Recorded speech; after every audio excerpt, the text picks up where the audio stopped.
Então, queridos irmãos, graças e paz a todos. Feliz sábado, hoje, final da campanha Esther. 3 dias em oração pelo nosso povo, nossa família, nossos vizinhos, amigos e irmãos. E essa campanha é de libertação e conversão. Então, hoje nós vamos finalizar com a libertação e conversão de Nicodemos.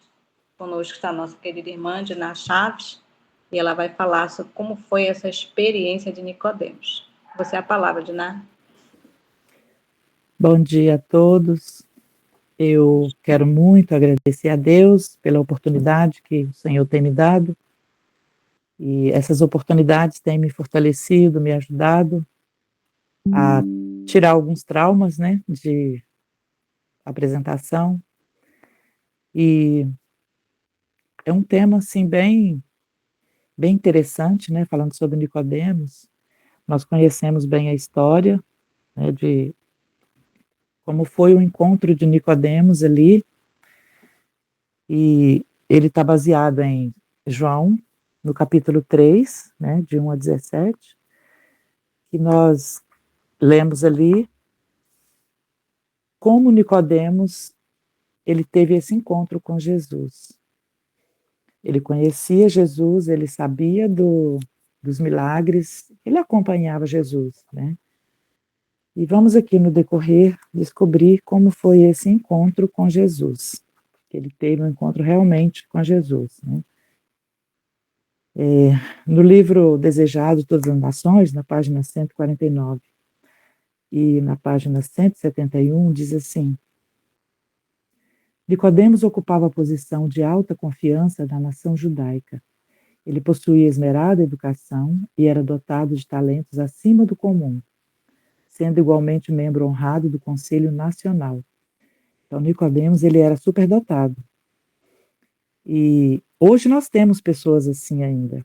Inclusive eu tenho na minha casa, o meu netinho, ele é superdotado, quer dizer, eu acho, né, já fez exames, mas não descobriram ainda qual que é a superdotação dele. Mas ele tem 5 anos e ele falou para mim que ele tem uma calculadora no cérebro. Irmãos, é incrível, a pessoa que tem altas habilidades, assim. E Nicodemos era isso, né, pelo que está escrito aqui. Ele era dotado de talentos acima do comum. Mas ele era membro honrado do Conselho Nacional. Ele fora juntamente com outros, agitado pelos ensinos de Jesus.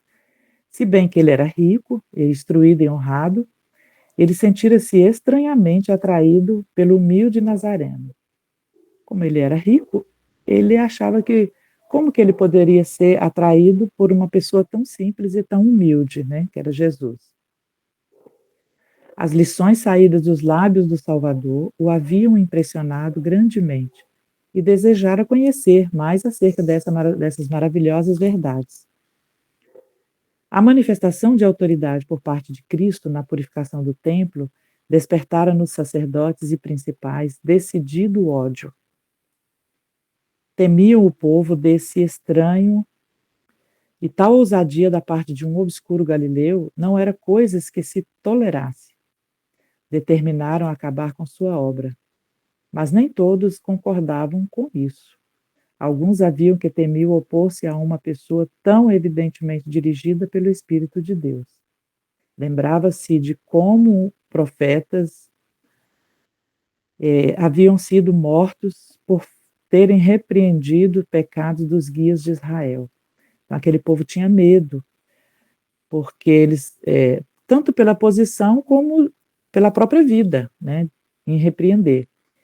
E eles queriam matar Jesus, né? Eles sabiam que a servidão dos judeus a um povo pagão era o resultado de sua obstinação em rejeitar as repreensões de Deus. Também eles temiam que, conspirando contra Jesus, os sacerdotes e principais estivessem seguindo os passos de seus antepassados e trouxessem sobre a nação novas calamidades. Porém, Nicodemos, ele partilhara desses sentimentos no concílio do Sinédrio. Também Nicodemos ouvia a pregação de João Batista quanto ao arrependimento e ao batismo, e indicando ao povo aquele que havia de batizar com o Espírito Santo. Ele próprio sentira haver feito de espiritualidade entre os judeus, que em grande parte eram dominados pela hipocrisia e a mundana ambição. Ele tinha esperado um melhor estado de coisas por ocasião da vinda do Messias. Todavia, a prescrutadora mensagem orgulhava-se de suas boas obras. Era largamente estimado por sua beneficência e liberalidade na manutenção do serviço do templo e sentia-se certo do favor de Deus. Ele ficou assustado ante a ideia de um reino demasiado puro para ele ver em seu estado atual. Então, ele se orgulhava daquilo que ele via, daquilo que ele sentia e daquilo que ele fazia também ali no templo, né? Ele se orgulhava dessas boas obras. No livro Caminho a Cristo, achei interessante também essa mensagem, que diz assim: é possível, na página 28, tá? É possível que nos tenhamos lisonjeado como fez Nicodemos, com a ideia de que nossa vida tem sido justa, nosso caráter moral reto, julgando não termos necessidade de humilhar perante Deus o coração, como um pecador vulgar. Mas quando a luz de Cristo nos ilumina a alma, vemos quão impuros somos. Nicodemos, ele sentia essa pessoa orgulhosa, ele achava que as boas obras dele ia levar ele à salvação, ia trazer ele paz de espírito. E muitas vezes nós hoje também sentimos isso. Também vem mostrando aqui, tem uma meditação matinal que eu achei interessante também, e recebereis poder, na página 325, que diz: Nicodemos não se dispunha a reconhecer a verdade, por não poder compreender tudo quanto estava ligado com a operação do poder de Deus. Não obstante, aceitava os fatos da natureza, embora não pudesse explicá-los nem compreendê-los. Como outros de todos os tempos, considerava as formas e cerimônias definidas como sendo mais essenciais para a religião do que as atuações profundas do Espírito de Deus. Olha que interessante, né? Ele não podia explicar aquilo ali, nem compreender, né? Mas ele sentia isso.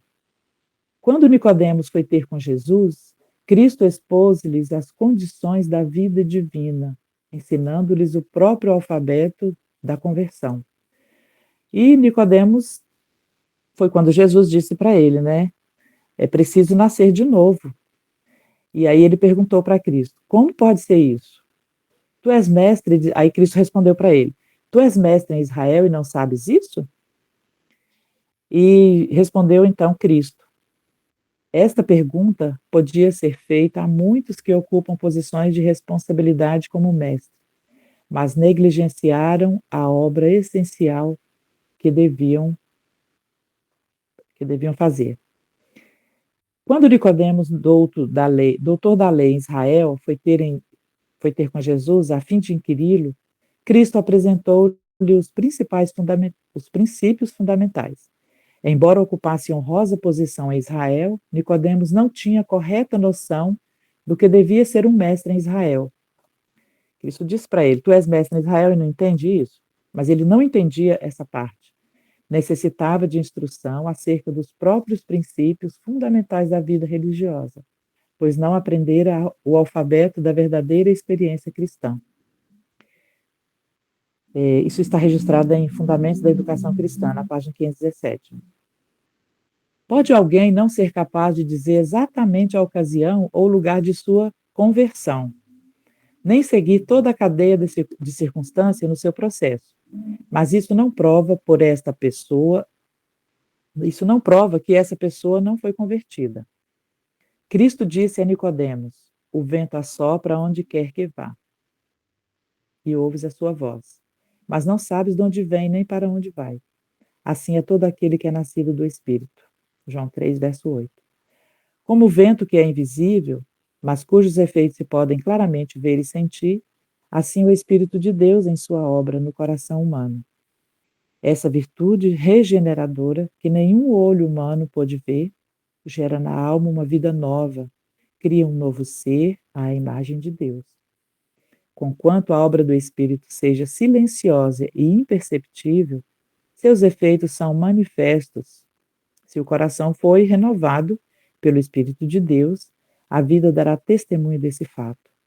Então, cabe a nós entregarmos inteiramente ao Espírito Santo para que ele possa fazer a obra de regeneração, de conversão na nossa vida. Se bem que nada possamos fazer para mudar o coração ou pôr-nos em harmonia com Deus, se bem que não devamos absolutamente confiar em nós mesmos ou em nossas boas obras, nossa vida revelará se a graça de Deus está habitando em nós. Ver se há mudança no caráter, nos hábitos e atividades. Então, quando nós nos entregamos ao Espírito Santo, automaticamente nós vamos revelar ao mundo aquilo que nós estamos sentindo, aquilo que o Espírito Santo está agindo em nós.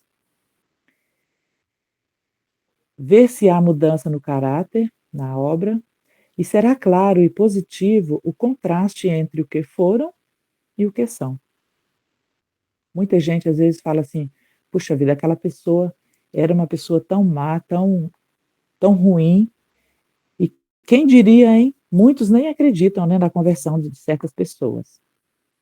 Mas quando o Espírito Santo trabalha, o coração se revela não por boas ou más ações ocasionais, mas pela tendência das palavras e atos costumeiros. E quando todos os que professam ser cristãos e forem em obras e verdade, a escola sabatina não será mais um serviço enfadonho.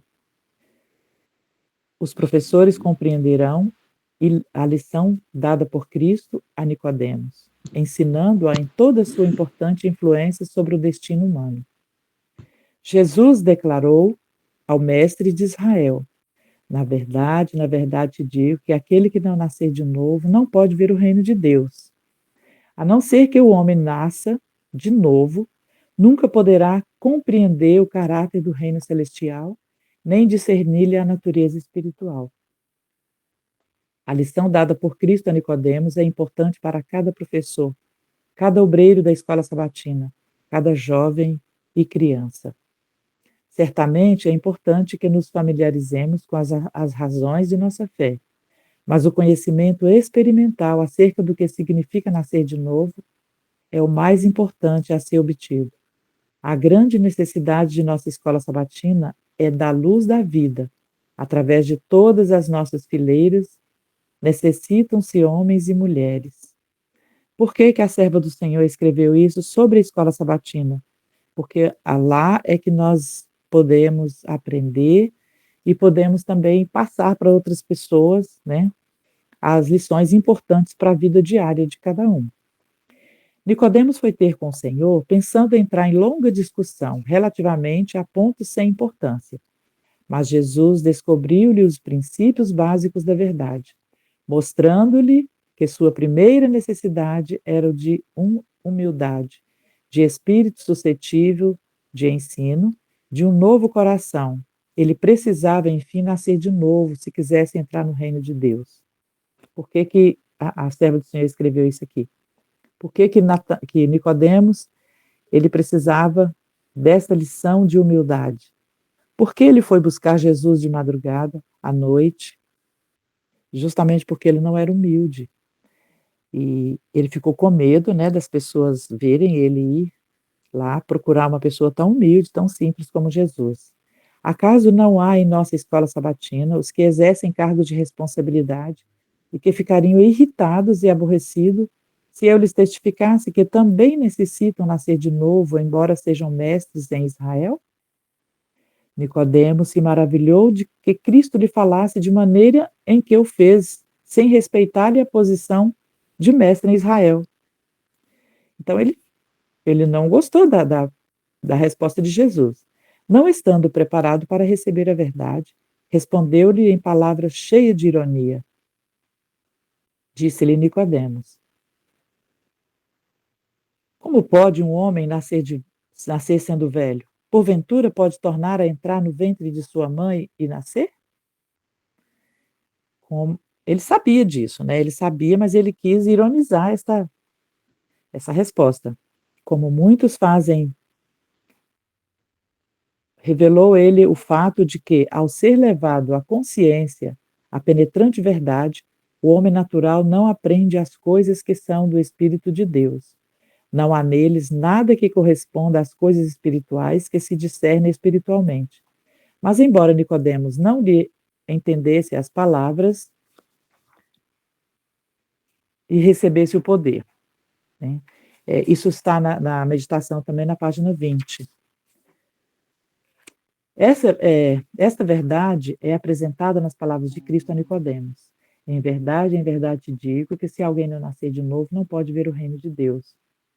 Então, Cristo ainda diz: o que é nascido da carne é carne, e o que é nascido do Espírito é espírito. Não te admires de eu ter dito: importa-vos nascer de novo. O vento assopra onde quer que vai, e ouve-se a sua voz, mas não sabes de onde vem nem para onde vai. Assim é todo aquele que é nascido do Espírito.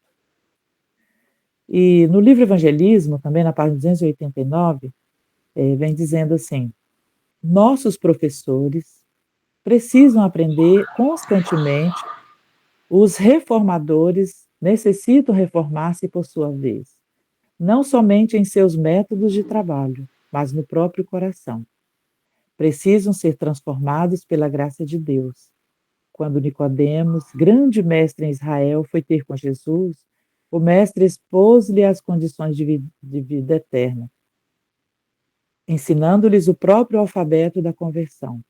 Nicodemos perguntou: como pode ser isso? Tu és mestre em Israel e não sabes isso? Então Cristo lhes respondeu: outros são levados a Cristo de maneira mais suave. O vento assopra onde quer que ouves a sua voz, mas não sabes de onde vem, nem para onde vai. Assim é todo aquele que é nascido do Espírito. Como Nicodemos, ele era um mestre em Israel, ele foi ensinado mais severamente, mais profundamente.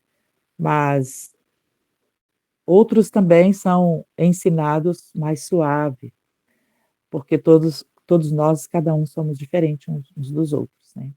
Não podemos ver o agente em ação, mas sim os seus efeitos. Ao dizer Nicodemos a Jesus: como pode ser isso?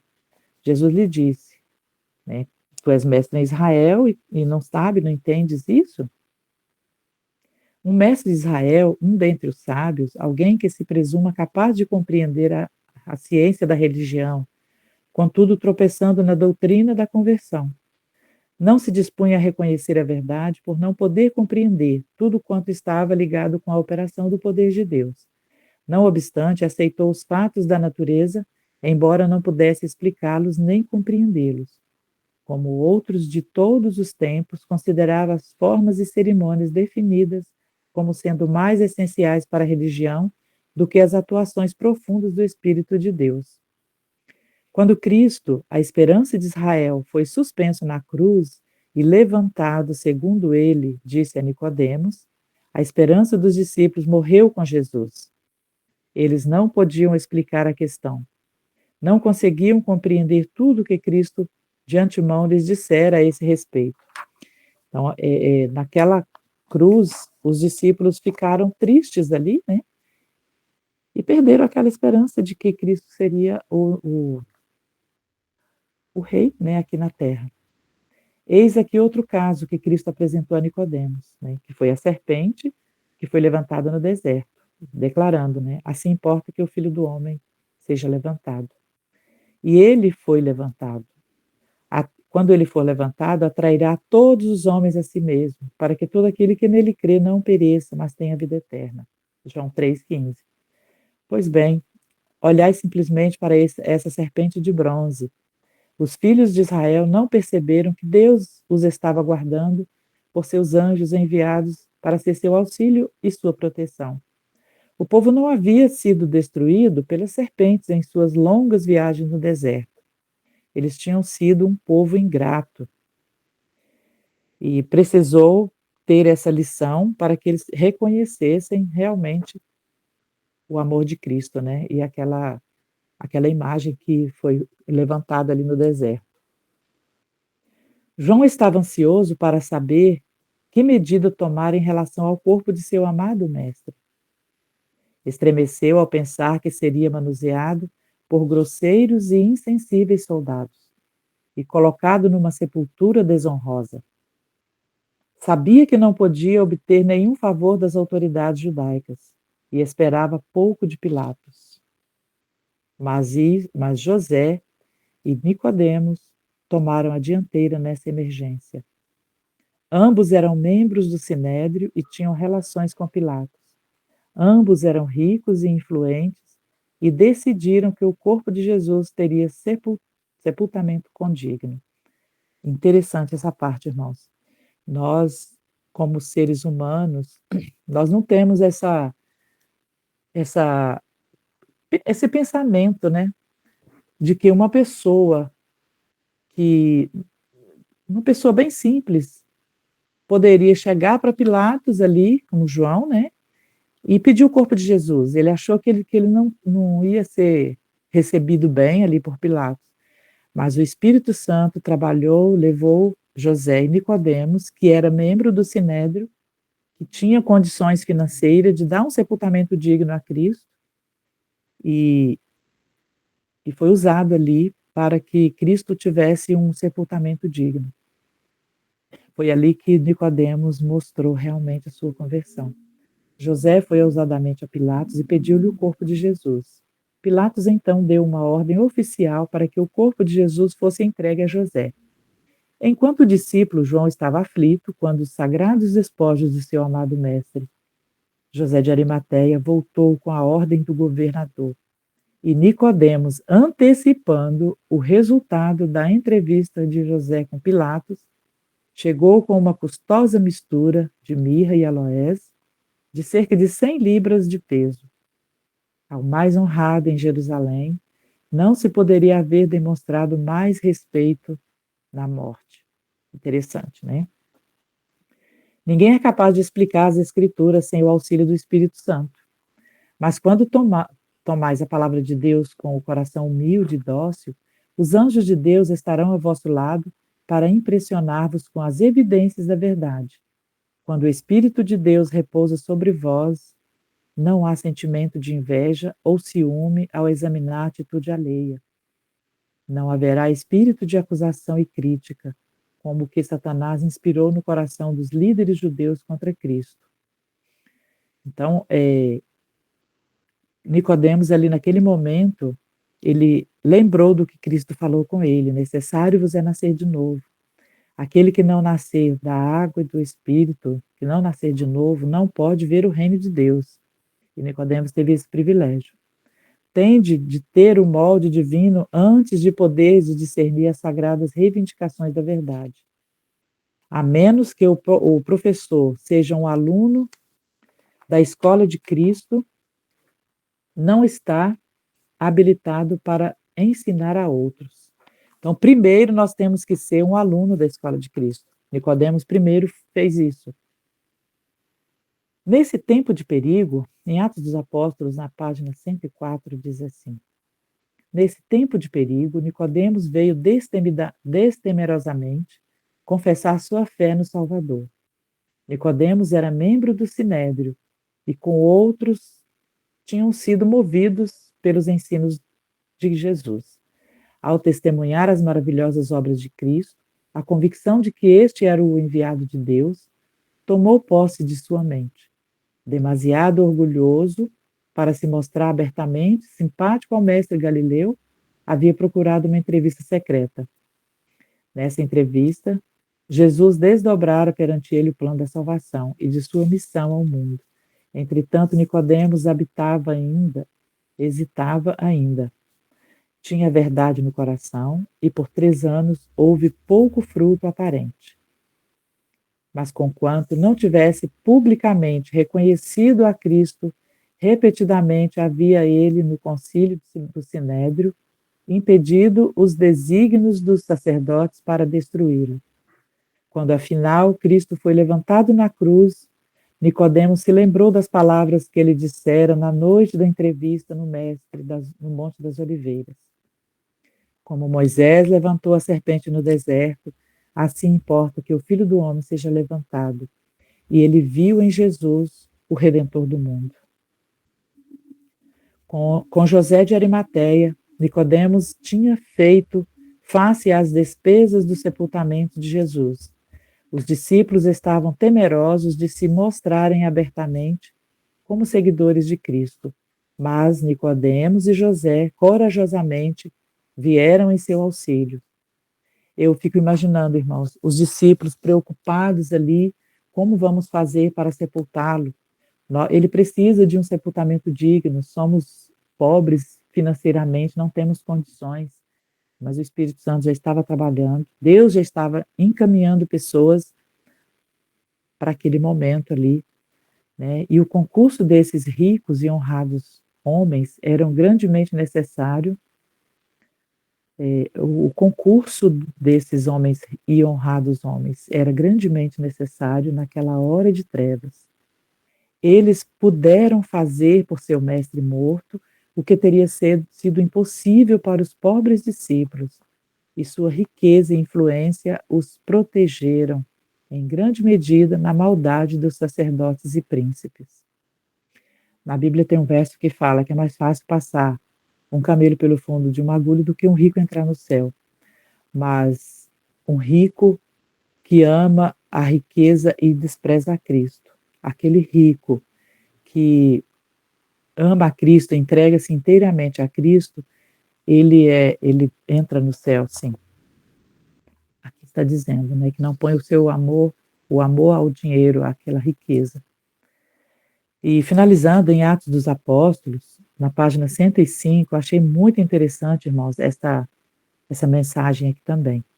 Agora, quando os judeus procuravam destruir a igreja nascente, Nicodemos veio em sua defesa, não mais cauteloso nem duvidando, e encorajou a fé dos discípulos e usou sua riqueza em ajudar a manter a igreja em Jerusalém e no avanço da obra do Evangelho. Os que noutros tempos o reverenciavam, agora o perseguiam e dele escarneciam. E ele tornou-se pobre em bens deste mundo, mas não esmoreceu na defesa de sua fé. Então, esta lição de Nicodemos pode nos trazer uma lição muito grande.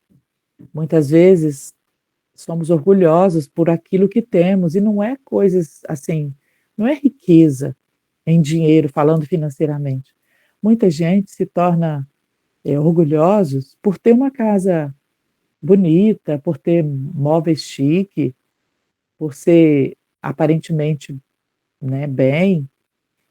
Então, eu já senti isso na pele, sabe? Pessoas que me conhecem de outros lugares, eu quero ir na sua casa e tal. E quando vem aqui em casa, decepciona pela humildade da minha casa. Isso eu vejo nitidamente, pessoas que nunca mais voltaram, pessoas que têm condições financeiras, que vêm na minha casa, porque aqui na Terra nós não precisamos de bens, nós precisamos do amor de Cristo, precisamos levar essa mensagem a outros que estão carentes também da verdade, assim como Nicodemos fez. No final, ele entregou inteiramente, ele se tornou pobre financeiramente e dedicou toda a sua riqueza na pregação do Evangelho. E nós precisamos fazer isso. Às vezes estão pedindo oferta na igreja para a construção de um templo. Hoje mesmo nós temos um pedido especial para a construção de um templo aqui na nossa região de Minas Gerais, um local bem humilde, poucas pessoas. E aí algumas pessoas ainda dizem, mas nós também estamos precisando aqui. Sim, nós estamos precisando, mas vamos ajudar também onde está necessitando. E se fizermos isso, irmãos, com certeza Deus multiplicará os nossos bens financeiros para que possamos fazer isso de bom grado e ajudar a causa do Senhor, assim como Nicodemos fez depois que Cristo foi morto, ajudando a divulgar a mensagem, a palavra de Deus. Que Deus nos abençoe, quebre os nossos corações, nosso orgulho, e que possamos estar inteiramente entregues nas mãos do Senhor. Esse é o meu desejo, minha oração para mim todos. Amém.